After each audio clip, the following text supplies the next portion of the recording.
Hello everyone, assalamu alaikum. This is Shuman and welcome back to my another video. আমার নতুন ভিডিওতে আপনাদের স্বাগতম এবং আমি আজকে খুবই গুরুত্বপূর্ণ একটা ভিডিও নিয়ে আপনাদের মাঝে উপস্থিত হয়েছি। যেই ভিডিওতে থাকবে 3 লক্ষ টাকার ভিতরে বাংলাদেশের বাজারে বেশ কয়েকটি বাইক আছে এবং কোন বাইকটা আপনার জন্য সেরা হবে, নতুন যারা বাইক কিনতে চাচ্ছেন তাদের জন্য এই ভিডিওটা খুবই গুরুত্বপূর্ণ। তো আশা করি ভিডিওটা না টেনে শেষ পর্যন্তই দেখবেন। তাহলে চলুন ভিডিওটা শুরু করা যাক। তো গাইস, আমার লিস্টে আজকে যে বাইকগুলো থাকবে তাদের মধ্যে থেকে আমি প্রথম যে বাইকটা নিয়ে আলোচনা করব সেটা আপনারা স্ক্রিন দেখতে পাচ্ছেন, পালসার N160। আপনারা অবশ্যই জানেন যে বাজাজ বাংলাদেশের বাজারে বেশ জনপ্রিয় একটা ব্র্যান্ড, যেটা আছে আপনার প্রত্যন্ত অঞ্চলে আর কি, লোকালি গ্রাম পর্যায়ে বেশ বেশ ভালো, কি সব থেকে বেশি জনপ্রিয়।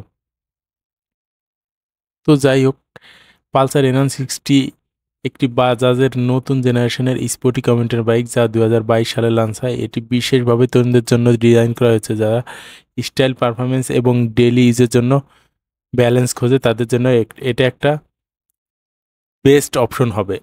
তো যাই হোক, এই বাইকটি মূলত যারা কিনবেন, যারা মনে করেন যে একটু স্টাইলিশ পারফরমেন্স ভিত্তিক বাইক চান, তারা এই বাইকটা চয়েস করতে পারবেন।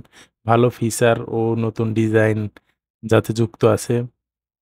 নতুন রাইড বা মিড লেভেলের রাইড, যারা হাই পারফরমেন্স বাইক চায় না, মোটামুটি সেফ এবং স্মার্ট রাইড খোঁজে, তাদের জন্য এই বাইকটা বেস্ট অপশন হবে। সেকেন্ড আছে, এই বাইকটার কিছু কিছু জিনিস আমার বেশ ভালো লেগেছে, আমি আপনাদের মাঝে সেটা তুলে ধরছি। এই দামে মোটামুটি এটা এই দামে এবং খুব বড় একটা প্লাস পয়েন্ট হচ্ছে ব্রেকিংয়ে। এটা আপনার ডুয়েল চ্যানেল এবিএস দিয়েছে, যেটা আপনার ব্রেকিংয়ে আরও বেশি আত্মবিশ্বাসী আপনাকে তুলবে। এটার ডিজাইন এগ্রেসিভ লুক, স্লিম টেল, মাসেল ট্যাঙ্ক বাইকটিকে স্পোর্টি লুক দিয়েছে। যাই হোক, আর এটাতে ইঞ্জিন ব্যবহার করা হয়েছে 164.82 সিসি এফআই ইঞ্জিন, যেটা অনেক স্মুথ এবং আপনার ফুয়েল সাশ্রয়ী বা জ্বালানি সাশ্রয়ী, যেটাই আমরা বলি। মোটামুটি 40 থেকে 45 কিলোমিটার আপনি শহরের ভিতরে ইজিলি মাইলেজ পেয়ে যাবেন এবং কমফোর্টের জন্য এটা একটা বেস্ট। মোটামুটি আপনি যখন 40 থেকে 50 কিলোমিটার পার আওয়ার স্পিডে বাইকটা রাইড করবেন, তখন আপনার কাছে মনে হবে যে এটা চলতেছেই না। আর সাউন্ডটা নিয়ে কিছু বলার নাই। বর্তমানে আপনার 160 থেকে 150 সিসির ভিতরে যে বাইকগুলো আছে, এটার সাউন্ড আমার কাছে সব থেকে বেশি ভালো লেগেছে পার্সোনালি। তো এটাই আর কি। তো যাই হোক, এই বাইকটার ভিতরে আমি খারাপ তেমন কিছু পাইনি, শুধুমাত্র এটাতে ব্লুটুথ কানেক্টিভিটি দেওয়া উচিত ছিল এবং যাই হোক, দেয়নি, কিছু করার নেই। আর এটার আপনার খারাপ দিক তেমন খুঁজে বের করার মতো নাই, তবে কেউ কেউ মনে করে যে এটার দামটা একটু কম হওয়া উচিত ছিল, অনেক ইউটিউবাররা সেটাই বলেছে। তো এইটা নিয়ে এই পর্যন্তই থাকবে। চলেন আমি এর পরবর্তীতে যে বাইকটা নিয়ে আলোচনা করব সেটা হচ্ছে আপনাদের সবার জনপ্রিয় ব্র্যান্ড হুন্ডা হর্নেট 2.0 বাইকটা নিয়ে, যেটা বাংলাদেশের বাজারে খুবই রিসেন্টলি প্রথম হায়ার সিসি হিসাবে বাংলাদেশে এসেছে, 184 সিসি ইঞ্জিন। তো যাই হোক, এই বাইকটা সম্পর্কে আমরা খুব বেশি জানি না, কিন্তু এই বাইকটা আমি ব্যক্তিগতভাবে ইউজ করতেছি প্রায় 3-4 মাস হলো। তো এটা নিয়ে আমার অভিজ্ঞতা এবং সব কিছু থাকবে। তো যাই হোক, আমার কাছে এই বাইকটা নিয়ে কিছু বলার নাই, শুধুমাত্র এই বাইকটার লুক দেখে আমি প্রেমে পড়ে এই বাইকটা কিনছি। তো এই বাইকটা নিয়ে প্রথম যেটা বলবো সেটা হচ্ছে এর মাস্কুলার লুক, যেটা আমাকে একেবারেই এগ্রেসিভ লুক আমার সব থেকে ভালো লেগেছে। দ্বিতীয় ভালো লেগেছে আমার মিটার, ব্রেকিং, কমফোর্ট, স্মুথনেস, মানে একটা বাইকে যা কিছু দরকার সবই এই বাইকটার ভিতরে আছে। শুধুমাত্র এটাতে খারাপ লাগার ভিতরে আমি তেমন কিছু পাইনি। আর যারা মোটামুটি আপনার 5 ফিট 6 ইঞ্চি থেকে 6 ফিট পর্যন্ত লম্বা, তারা ইজিলি বাইকটা রাইড করতে পারবেন, কোনো কিছু নিয়ে কোনো সমস্যা নেই। আর এই বাইকটা বাংলাদেশের বাজারে 4টা কালার অ্যাভেলেবেল আছে, red, navy blue, then black and white, black and grey. তো 4টা কালারই জোশ। আপনি আপনার কাছে অপশন থাকবে, কোনো কালারের জন্য আপনার এক্সট্রা পে করতে হবে না। সব মিলে বাইকটা জোশ। আর হোন্ডা নিয়ে বলার কিছু নাই, হোন্ডা বাংলাদেশের মানুষ মানে বাইক বলতে তখন হুন্ডাই বলতো। মানে আমি যখন ছোট ছিলাম তখন শুনে আসছি আজীবন যে হোন্ডা, অমুকের একটা হোন্ডা আছে।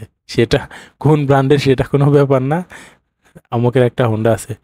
তো হোন্ডা নিয়ে কিছু বলার নাই, হোন্ডার ইঞ্জিন মানে আপনার এটা আপনার লাইফ চলে যাবে, হোন্ডার ইঞ্জিনের কিছু হবে না। তো যাই হোক, আর এটার দাম হচ্ছে বর্তমান বাজারে 2,89,000 টাকা, যেটা 180 ইঞ্জিন হিসাবে আপনার কম নয়। তবে এই বাইকটাতে কিছু কিছু ফিচার যুক্ত করা উচিত ছিল তাদের, যেমন এই বাইকটাতে পিছনে এবিএস দেওয়া উচিত ছিল, আপনার এটা 6টা গিয়ার দেওয়া উচিত ছিল, তারপরে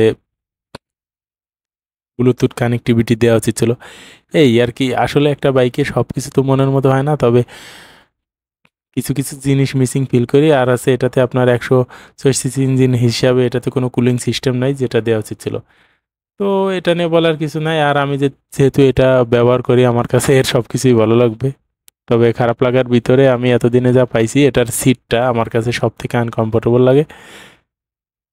তবে হোন্ডা নিয়ে আমার লাস্ট কথা থাকবে, এই বাইকটা যারা নিতে চাচ্ছেন, আপনারা যারা চান যে একটু পাওয়ার, কুইক থ্রোটল, দেন হচ্ছে আপনার এগ্রেসিভ একটা লুক, আপনার মনে করেন যে আপনি খুব সহজে একটা গাড়ি ওভারটেক করতে চান হাইওয়েতে রাইড করার জন্য, তো তাদের জন্য এই বাইকটা থাকবে। আর নিঃসন্দেহে এটা নিয়ে যেতে পারেন, মোটামুটি লং টাইম ইউজ করতে পারবেন। তো যাই হোক, ভিডিওটা ছোট করতে হবে। আর আমার লিস্টে সর্বশেষ যে বাইকটা থাকবে সেটা হচ্ছে এফজেড ভার্সন 4। আর এফজেড নিয়ে আসলে তেমন বলার কিছু নাই, এফজেড বাংলাদেশের বাজারে সর্বোচ্চ জনপ্রিয় একটা বাইক। তবে যদিও এসিআই মোটরস বাংলাদেশের গ্রাহকদের যথেষ্ট ঠকিয়ে আসতেছে বিগত বছর ধরে, কারণ এফজেড ভার্সন 2-তে যে ইঞ্জিন ব্যবহার করা হয়েছে, 3-তে সেই ইঞ্জিন ব্যবহার করা হয়েছে, এবং আমরা 4-এও সেই সেম ইঞ্জিনই পাচ্ছি। তো যাই হোক, এটা নিয়ে আপনাদেরকে বোঝানোর অত বেশি নয়, আপনারা সবাই সে বিষয়ে অবগত। আর যাই হোক, এফজেডের কমফোর্ট নিয়ে, ব্রেকিং নিয়ে, এরপরে এর ফিচার নিয়ে কোনো কিছু আপনার বলার রাখে না। এফজেড অবশ্যই ইয়ামাহা বাংলাদেশের ভিতরে একটা সর্বোচ্চ ভালো মানে ব্র্যান্ড, যেটা নিয়ে বলার কিছু নেই। আর তাদের বিশেষ করে আমার সব থেকে যে জিনিসটা আমার ভালো লাগে সেটা হচ্ছে তাদের সার্ভিসিংয়ের সুবিধাটা। তাদের সার্ভিসিং বেশ উন্নত, প্রত্যেকটা শোরুমের যে সার্ভিস সেন্টারগুলো আছে সেটা বাংলাদেশের অন্যান্য ব্র্যান্ড থেকে কয়েক গুণে এগিয়ে থাকবে। তো এটা নিয়ে বলার কিছু নাই। তবে আমার এফজেড নিয়ে একটাই সমস্যা, যেটা হচ্ছে এটার ইঞ্জিনটা একটু আপনার পাওয়ার কম। আর তাদের যেহেতু গাড়ির মডেল আপডেট করতেছে তারা বছরে বছরে, তাদের ইঞ্জিনটা আসলে এফজেড ভার্সন 2 যে ইঞ্জিনটা সেটা চেঞ্জ করে আপডেট করা উচিত। এবং এই তো আর কি আপনার, তবে আমার কাছে এফজেড 2, 3, 4 সবগুলো চালিয়ে একই মনে হয়েছে, শুধুমাত্র সাউন্ডের পরিবর্তন আর সিটিং পজিশনের পরিবর্তন, এই আর কিছুই না। তো যাই হোক গাইজ, আজকের ভিডিওটা এই পর্যন্তই থাকবে। আপনারা অবশ্যই আমার ভিডিওটা দেখে যদি উপকৃত হয়ে থাকেন, আমার চ্যানেলটি সাবস্ক্রাইব করবেন এবং বেল আইকনে ক্লিক করে রাখবেন, যাতে আমার পরবর্তী ভিডিওগুলো পান। আর যেহেতু আমি আপনাদের মাঝে নতুন, সবাই আমাকে সাপোর্ট করবেন। আর আমার যদি কোনো কিছু নিজেকে আপডেট করা লাগে অবশ্যই কমেন্টে জানাবেন। তো থ্যাংক ইউ গাইস, সবাইকে শুভকামনা জানিয়ে আজকের ভিডিওটি এখানেই শেষ করতেছি। আল্লাহ হাফেজ।